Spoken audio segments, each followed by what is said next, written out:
afternoon, and welcome to Politics and the Pulpit here on your hometown station, KHTS AM 1220 and FM 98.1. This is your holy host, the Bishop of Santa Clarita, giving you another opportunity to say thank you for tuning in, where we talk about the two things that obviously nobody wants to talk about, which is politics and religion. And of course, we have no problem talking about either one of those things here on this show. Obviously, we've got some breaking news happening today, a lot of exciting things. And today we've got a great guest, somebody that's been an advocate for the local church and for evangelical Christians, and of course has been an advocate for just people in general. Brad Dacus, of course, is the founder and the president of Pacific Justice Institute. He's the host of the Dacus Report, which can be heard daily, as well as Faith and Law, which I think is available on many streaming platforms, including Salem. Brad, good to have you here on today on Politics in the Pulpit. Oh, thank you, Jerry. It's always a pleasure. Where are we today in the loony state of California? It's very loony, all right. Recently a law was passed in California that tells school boards, school districts that they have to allow teachers to lie to parents if a child has gender confusion, and the teacher cannot be punished in any way for lying and deceiving parents by not disclosing it or by lying to parents about it. So, and then what's even worse is what's actually already happening in New Jersey. We've already filed a lawsuit against the Attorney General of New Jersey for ordering, not just saying they can, but ordering every public school teacher in the state of New Jersey they have to lie to parents if a child has any kind of gender confusion or aspires for gender distortion. They have to hide it from parents and lie to parents and use pronouns even if it violates their conscience.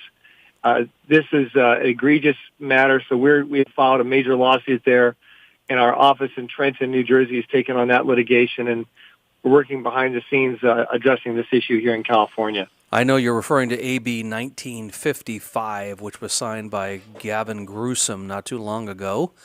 And obviously, I don't think a lot of these folks on the left, or maybe they do think about this, but there are a lot of consequences from these types of bills that touch, of course, more than just the public school setting.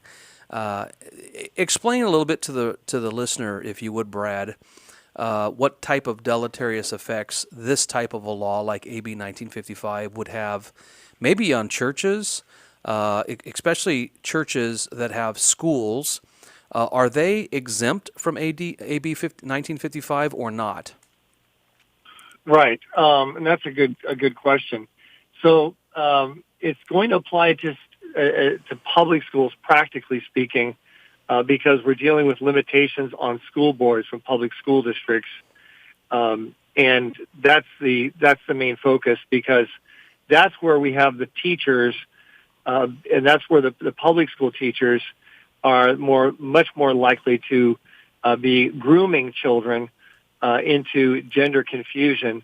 That's not just a hypothetical. We've seen it happen, and that's one reason why we at Pacific Justice Institute are encouraging parents to contact us so we can sue their school district and their teacher and their principal when they're caught engaging in this clear, unconstitutional abridgment of parents' fundamental rights over the education, moral, religious instruction, health and welfare of their children. Is there any way that Californians can rise up in order to extract AB 1955 by its roots? Is there some way we can put something on the ballot? What say you, Brad?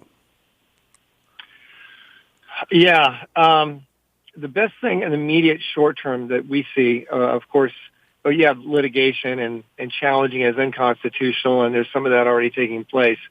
And we're working, I said, behind the scenes on that end. However, there's something immediate that public school districts can do, and they often don't take advantage of it, when these kind of outrageous mandates come down from the state, and that is that they give written notice, email notice, phone calls to every parent, letting them know that this is what's now mandated, that their school teacher at any time can decide to lie to them and about their child's gender confusion and be possibly using pronouns encouraging or affirming that confusion with parents not being aware of that. If they give that direct notice, like I just mentioned, in multiple ways, a lot of parents are going to say, forget it. We're going to find some other educational resource. So in addition, public school districts can also attach a sheet of paper to that, if it's or a screen, it'd be email, with a list of educational alternatives in that community, including private schools, also church homeschool co-ops, independent homeschool programs, et cetera. So these are things that school districts who have a majority that care about parents, which is not that many school districts, unfortunately, in California, but those that do, this is something they can still do to enlighten parents to their rights and their alternatives. Let's switch gears real quick, Brad. I know that we are concerned about California, and we're going to talk more about that a little bit later, but I wanted to talk about some breaking news that just came on the scene a couple days ago. Mark Zuckerberg acknowledged that the Biden administration pressured them to censor COVID information during the height of the COVID pandemic, and especially the Hunter Biden laptop. Now, obviously, we knew this years ago, and Zuckerberg kind of conceded some of these points not too long ago, but here's this official letter that was submitted to Jim Jordan. Now, what do you think is Mark Zuckerberg's angle for coming clean on all of this, Brad? Does he sense an impending Trump administration, or does he just want to come clean because his conscience is dirty? Well, I'm sorry, I shouldn't laugh at that last suggestion. Who knows what's happening inside him and his heart, but I will say more likely than not, just looking at what's observable, it's probably actually more fear of a Trump administration pouncing on him and others for using their platforms in a deceptive way. They hold themselves out as being neutral, treating everyone the same, and yet they're actually functionally dogmatic leftists and oppressors of equal information and opportunity for information. So I think he sees that. He also saw what happened in France involving someone who had a form, if you will, of expression, and he's actually been arrested and being prosecuted there. You're talking about the owner of Telegram. Yes, the owner of Telegram. So I think that combination, has a little bit of a fear in him that is causing him to backtrack and try to make amends, if you will, to some degree to those who could very well be after him if there's a change in the Senate and the White House. Well, I hope that is the case, because I did find it interesting that he would submit this letter, and I was just reading an article by Vox, which of course is a kind of a left-leaning publication, and they were trying to spin Mark Zuckerberg's letter as not a big deal, a nothing burger, when in reality it is a something burger, considering that they shadow banned and they did not feel like it was necessary to talk about the Hunter Biden laptop, which I'm sure you've read, that if the majority of the public heard about and knew all the information about it, they might have changed their votes in 2020. So in many ways, yes, I think you would say, Brad, that was a type of election interference, would you not? Oh, absolutely. In fact, the survey that was done shows that if people were telling the truth in the survey, we'll take it as it is, that the election actually would have turned out differently. Yeah. And, that Trump would have been reelected in 2020. So it has a big impact. The left knows it has a big impact. The Biden-Harris administration, they know that, and they have done it not once, twice. This has been protocol, and it's tyrannical, and we've never seen anything like this. We see analogies to it in Russia and other totalitarian states where the state controls media, controls messaging. We never thought we would see something like that in the United States. It's very real. It's indisputable.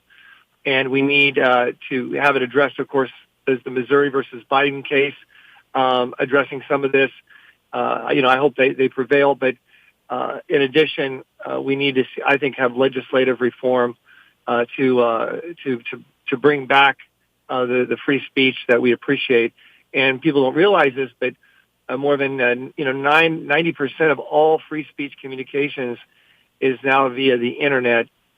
So in these platforms, so it needs to be brought in and to preserve the free flow of ideas, and for that matter, fair elections. Because if you don't have the free flow of ideas and communications, you cannot have a fair election. Talking about fair elections and talking about the possibility of election interference, just yesterday I heard that Jack Smith asked an appeals court, a separate appeals court, to reinstate the classified documents case against President Trump that was thrown out by Judge Cannon back in July. What do you think is the angle here that Jack Smith is asking this appeals court to reinstate the classified documents case? However, it's a little different. Obviously, he's taken some of the meat out of this. Same two pieces of bread, but different meat in the middle. In order so there's no conflict with Judge Cannon's ruling on this.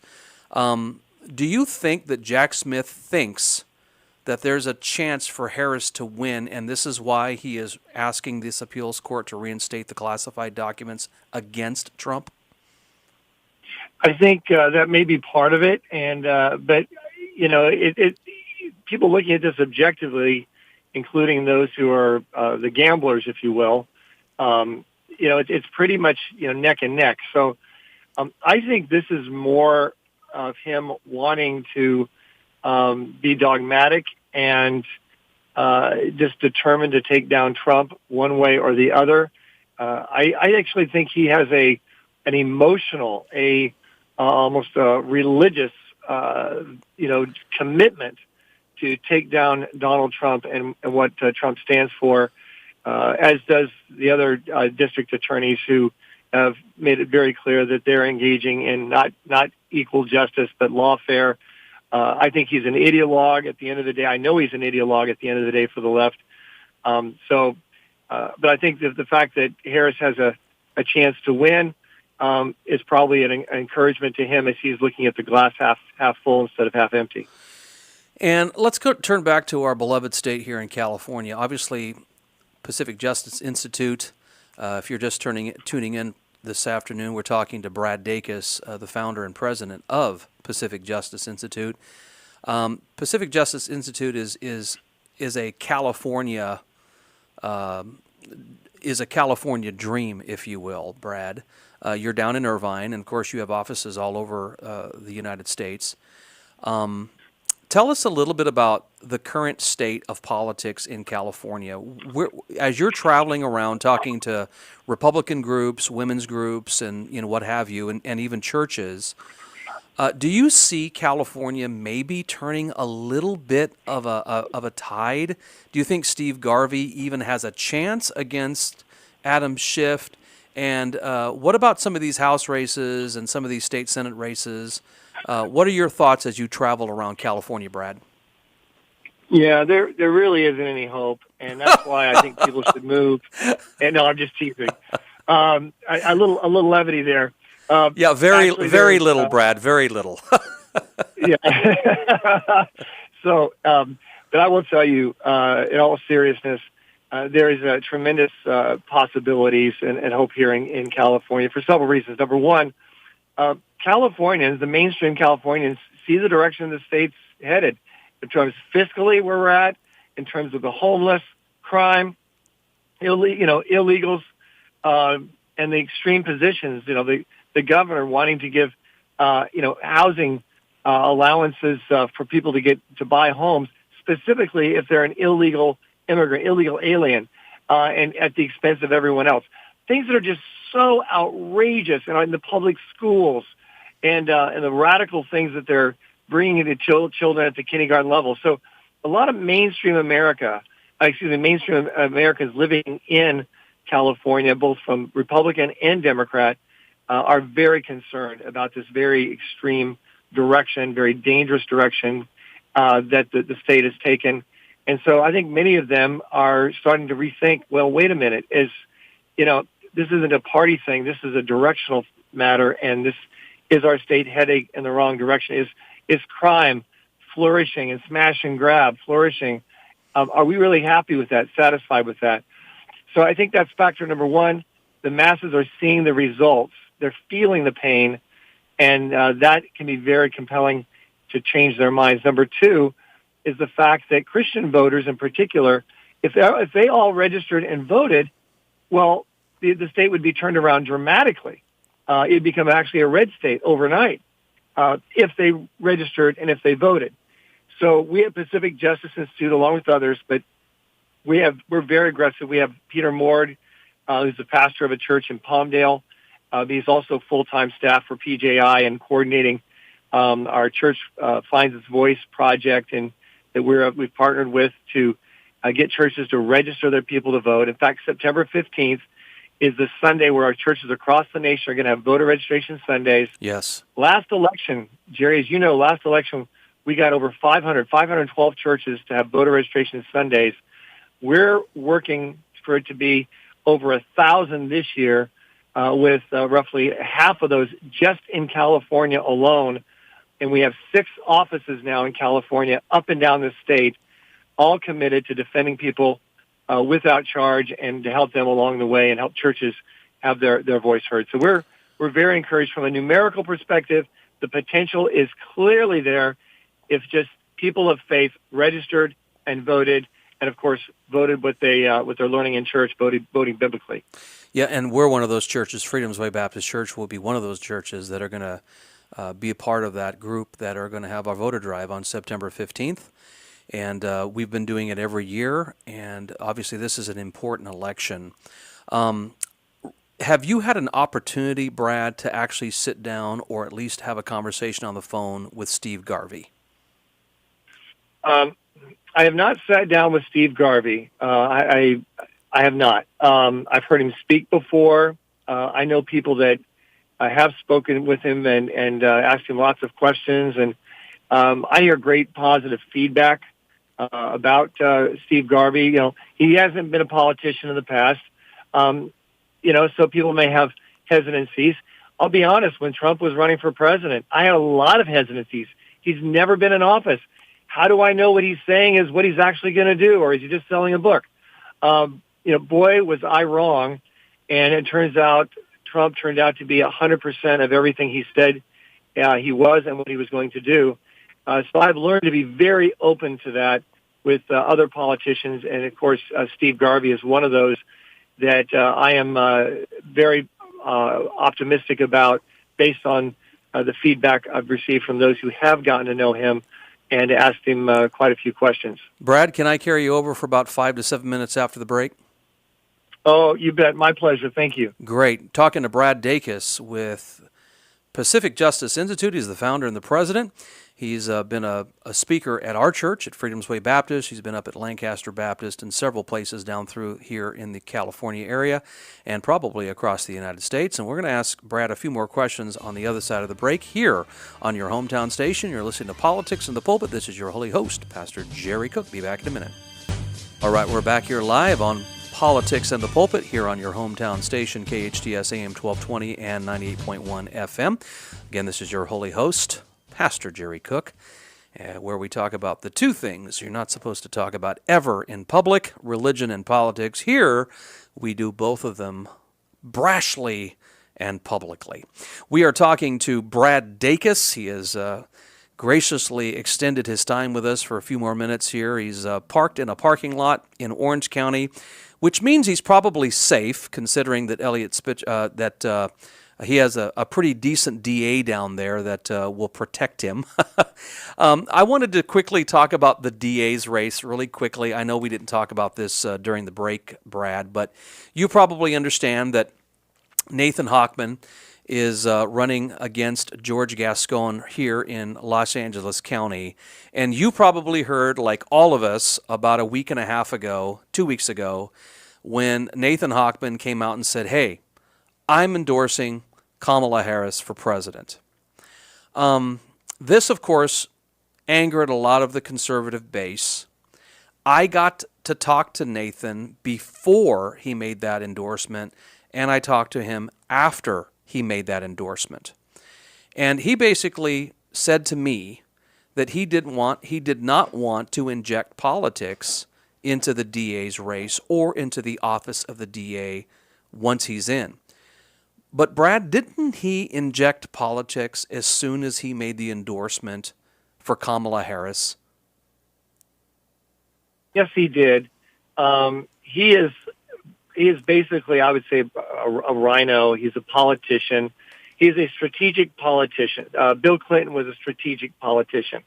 That is, they say what they need to say. They, in order to maximize their political viability of winning the election. I don't, that may be very well true. I'm going to assume he's not lying, that that's what he did, or what he's going to do, and also in the past. But he's not someone that I think people should vote for as, he's one of us. He's a, conservative, et cetera, et cetera. There's only really two people on the ballot. And you have one, which is every criminal's best friend, Gascon, and then you've got this other gentleman who will likely be, a normal practicing district attorney, prosecuting the criminals, not letting the murderers go free. So I still see this as probably a very easy decision to make when you just look at both candidates. But without a doubt, this is not, he's not a candidate that I, would see as is going to have my worldview when it comes to perhaps controversial issues. But most of his job is not controversial issues. It's just doing his job, which is prosecuting criminals and choosing not to prosecute those who are not guilty. Absolutely. It's interesting. Before we pivot on the topic here, Nathan Hochman was originally going to be at the town hall event with Jennifer Horn and Grant Stinchfield. They have the morning show here, AM 870. And, of course, she also does an Inland Empire show as well. But Nathan Hochman was originally on the dais to be there on September 15th at the Universal Hilton. And after he made this endorsement, and, of course, angered so many within the conservative base, he was replaced by the third-place winner during primary night, which was Jonathan Hatami, which is the gentleman that I supported during that race. And it seems to me that there's a bit of a conservative revolt against him, at least from what I'm seeing right now. Have you heard anything about that? And I agree with you, Brad. There's only two people on the ballot. I'm going to vote for Nathan Hochman. But I believe that Nathan Hochman basically disregarded his conservative base and just assumed they're going to vote for him with their nose clenched, because they know that they're in a bind and they're not going to vote for Gascon, so they're going to have to vote for Nathan no matter how he poops on the conservative base. Yeah, we're looking also not like a city treasurer position or something like that. The position itself deals directly with our safety and security. That is keeping criminals off the street, prosecuting them, not letting them go, which Gascon has just been, he's like the criminal's friend. M13 loves him, I'm sure. So we really, for safety and security, we have no choice. Now, one thing we can do is if he is elected, and I think he will be, how can Gascon be reelected by anyone that has children and wants a safe society? But once he is elected, and I think he will, we can hold him accountable. We can scrutinize him. We can make sure that if he's prosecuting someone for political purposes, that we call him out on it. And the problem is when you have someone with that kind of a character who's going to play politics, district attorneys can be dangerous. Even if they seem like a regular one, they still can be dangerous when they're making their decision to prosecute or not based upon political wins, wins in the air. So we need to scrutinize him, hold him accountable, and that's we're going to have to do that. We're going to have to double down, do that quite a bit, I think, with him compared to, say, the DA of Orange County and other places where they are what they say and they say what they are. Absolutely. Want to pivot back to President Trump real quick here and have you put on your hat for a second here about language. I just read an article out of Red State. A friend of mine, Jennifer O'Connell, just posted it today on Red State, and it's about right-wing / pro-life conservatives suppressing their vote for President Trump based on a truth tweet that he tweeted last Friday, which basically goes like this, quote, "My administration will be great for women and their reproductive rights." Now, preacher friends of mine and pastor friends of mine went nuts. They texted me saying, look, Trump is pro-choice. And I just kept trying to tell these guys, you need to understand that Trump is trolling these idiots by using their language like reproductive rights and so on and so forth. What do you think is going on with the David Frenches of the world and the these types of conservatives that will vote for Harris in order to somehow purge the Republican Party of the Trumpsters? And do you think that Trump is somehow acquiescing to the pro-choice folks? Yeah. Well, he's clearly not acquiescing to the pro-abortion folks because when he appointed those 3 justices of the Supreme Court, he knew exactly what their positions were, and we're very confident he knew. It wasn't publicly stated, but he knew what he was getting, and he knew that Roe versus Wade was going to be overturned if he got the people on that he wanted. So we know by his past track record, he did not agree with Roe versus Wade.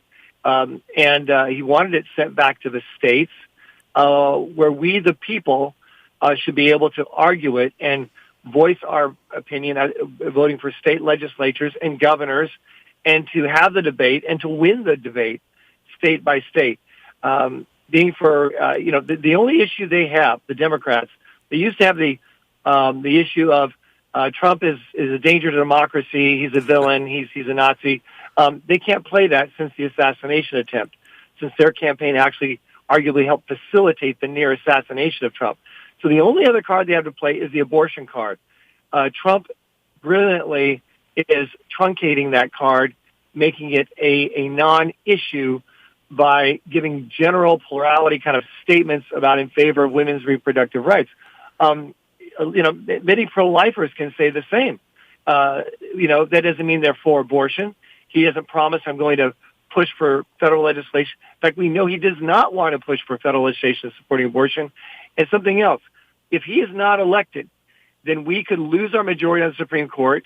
Thomas and Alito, one of or both of them, could end up stepping down. And Sotomayor, I predict, will be replaced by the end of this presidential administration, and that would be another pro-life replacement if Trump is in the White House. So if people are logical and they use their brains and not their feelings, and they look at the actual consequences, if they're pro-life, they will adamantly vote for Trump, campaign for Trump. It is the logical step in the right direction. If Harris gets in, there's a good chance, and she sweeps, we will have federal legislation vetoing, truncating all of what the states have done in the pro-life states, and we will have abortion protected all across the country, and the slaughtering of babies will increase at a higher clip. There is no choice here. We need to use our brains and not our compulsive feelings. And it's shameful that we see that happening in some conservative circles. And what role should pastors be playing, as we're only about 70 days from the election, Brad? What role should pastors be playing? Obviously, we can't, quote, make an endorsement from the pulpit. However, we can preach on the issues. We should preach on the issues. And as you're traveling around the country, not only in our state but around the country, are you seeing more and more pastors bravely dealing with these issues from the pulpit in a very tangible, meaningful way and engaging their congregants? Yes, I have. And I know one pastor in particular in the past says, we have some different people in our church. I just don't want to offend them. Well, guess what? That church is going to have a voter registration Sunday, and that pastor gave a strong message against abortion recently. So I think they get it that the buck stops with them. They are the shepherd of their flock, and if they are silent, then the blood of the unborn is on their hands. Ezekiel 3:18 makes it very clear: if you do not warn the wicked of his wicked ways, then that wicked man will die in his iniquity, but his blood I'll require at your hand. Yeah.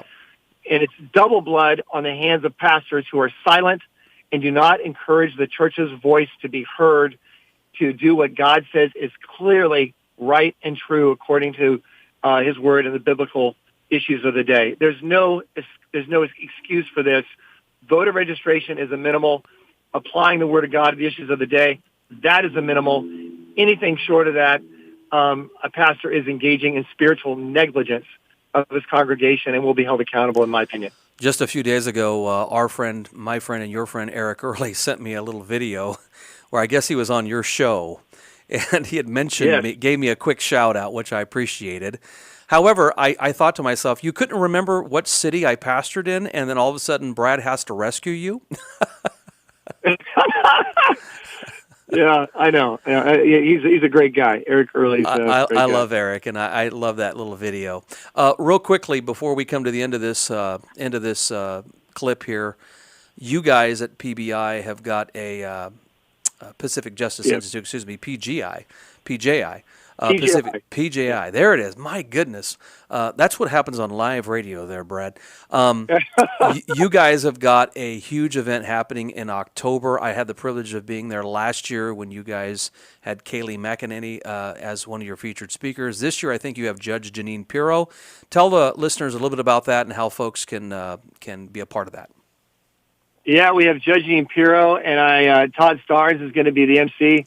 And we just confirmed late yesterday on my trip up to Fresno, we're also going to have Steve Hilton there participating. It's going to be just incredible. It's at the JW Marriott in Anaheim. Most of our tickets are already bought and sold. We still have about 140 left. So if people would like to get their tickets, they can't wait on this. It's October 19th. It's Saturday in the evening. They need to go to our website, and it's pji.org, P for Pacific, J for Justice, I for Institute.org. And if they'd like to support our work on a one-time or monthly basis, Jerry, we have over 260 cases in active litigation. We have more offices across the country and across California than any other organization, and we do all our work without charge. If they'd like to support our work or get our case updates, get our e-newsletter, they can go to get that on our website, pji.org. And I really appreciate the opportunity of being on your show. You're a shining light, and keep up the great work. Real quickly, before you get off the phone, I wanted to get your quick prediction. What's going to happen on November 5th? Be a prophet for 1 minute. Yes. Someone's going to be elected to president of Jesus. We're going to have, I predict, my prediction is that Trump is going to get elected. And I think it's going to be by a larger margin than what we see presently on the maps. I think there's a lot of people who are not disclosing, and there's some evidence of that. And I don't have time to talk about that, but I think he is going to get elected. And so I'm very optimistic. I predict the Republicans are going to take the Senate. I'm not so sure they're going to keep the House. There's some challenges there. But I know we at Pacific Justice are really working to empower pivotal congressional districts to have their people registered and vote through their churches. So we may see some surprises. I think it's going to be a good night. That's my prediction. Well, there's no doubt that our church will be helping on September 15th. I'm not sure if I'm going to be able to be there on October 19th. I'm coming back from a Wyoming hunting trip, which will be a lot of fun. However, I won't be able to see Todd Starnes, whom I always love to see, Mr. K-Wham himself. But nevertheless, Brad, thank you so much for calling in today. Again, Brad Dacus, the founder and president of Pacific Justice Institute. He's an instrumental part of our state here and, of course, nationally and globally, helping evangelicals and churches stand in the gap against the Bible and, of course, the government trying to intervene and impose themselves on the local churches. So, Brad, thanks so much for what you do. Thank you, and keep up the great work, Jared. Appreciate it. All right. God bless you, brother. Again, that was Brad Dacus with Pacific Justice Institute. I encourage you to check out their website at PJI. And again, they're located in Irvine. They're right here in California, and they do pro bono work. That is a Latin way of saying their work is they will do things for free, and that's great for local churches because most local churches average about 50 to 150 people, and they don't have these huge mega church budgets to be able to hire, the greatest lawyers in the world. However, I would say that Pacific Justice Institute, along with Alliance Defending Freedom and some other pro bono type ministries, they have some of the best lawyers out there, and they know the issues when it comes to what a church can and what a church cannot say.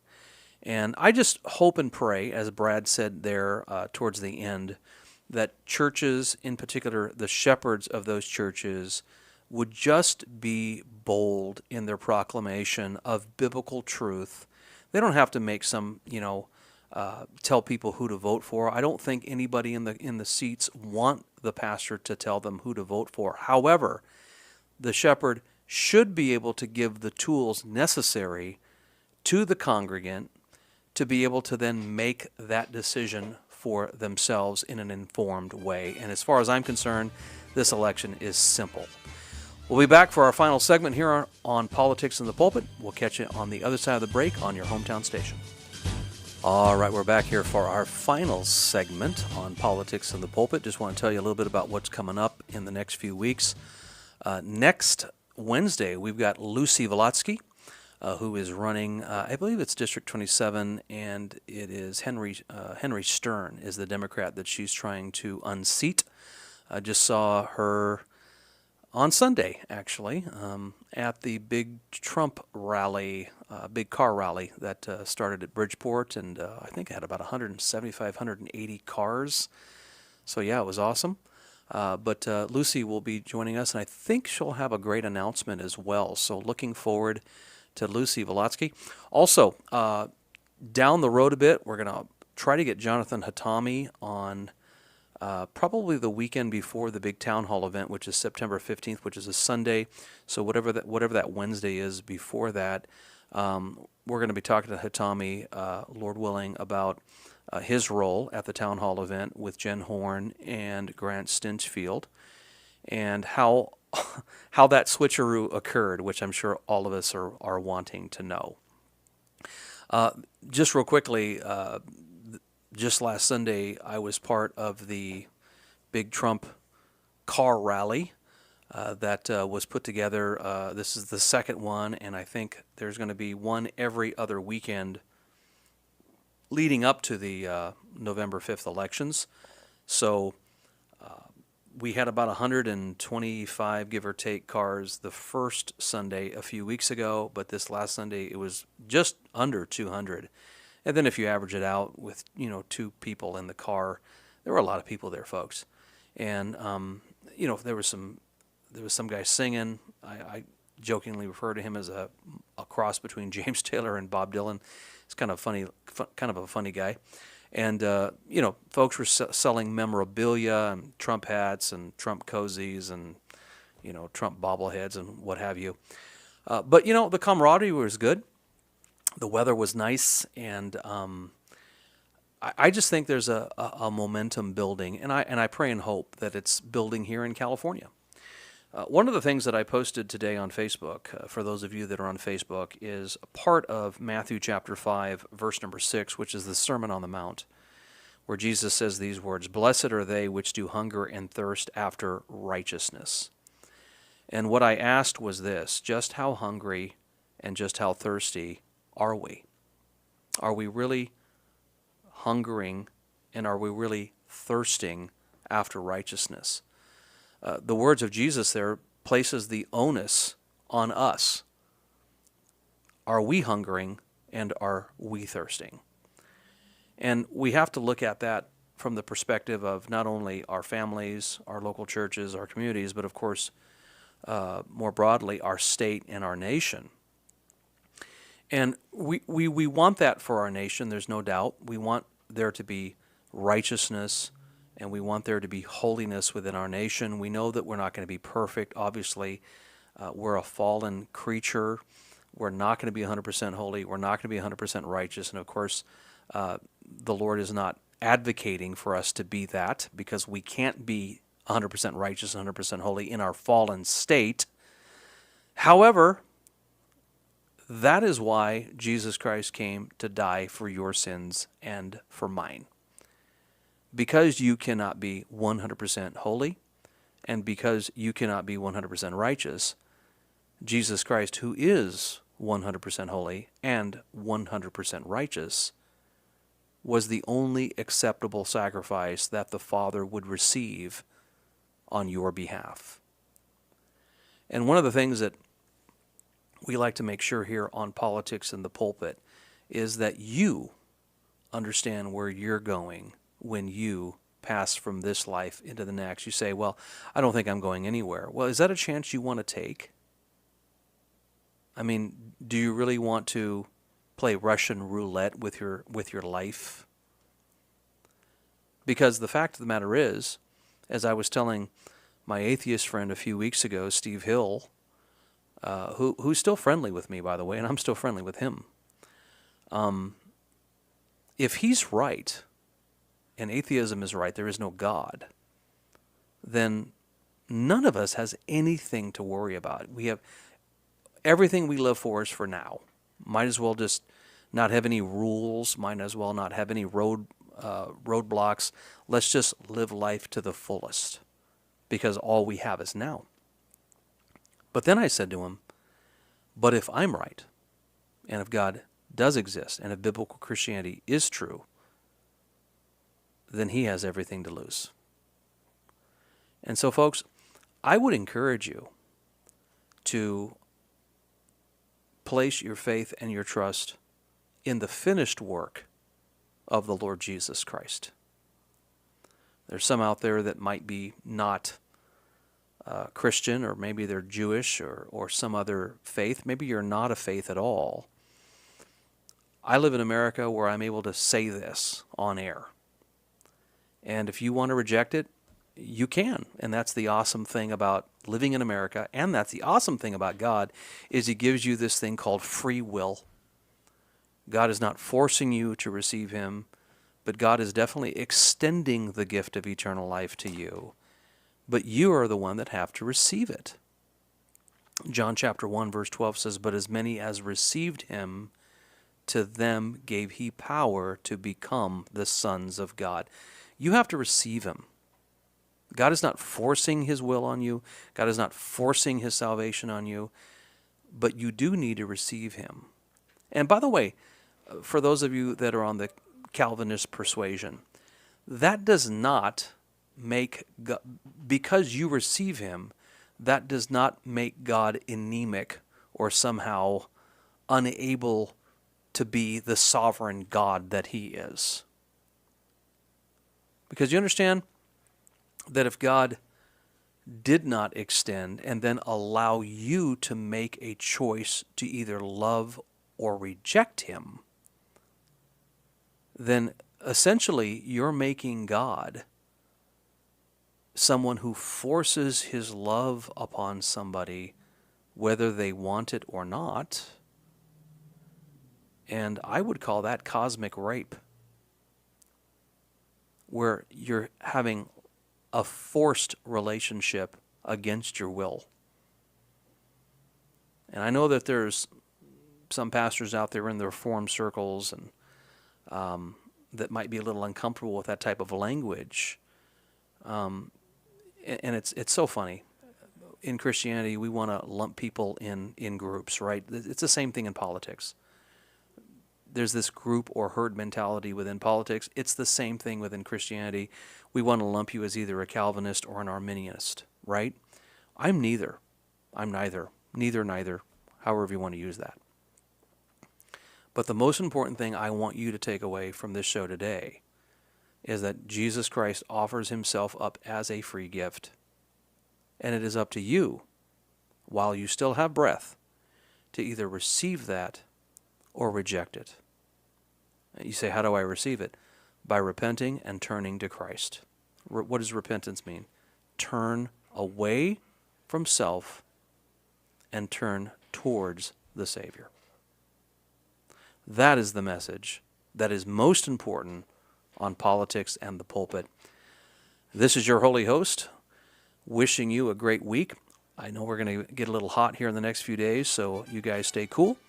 And looking forward to talking to Lucy Volotsky next Wednesday, as hopefully she'll have a great announcement for us. Over and out here on Hometown Station. We'll catch you next week.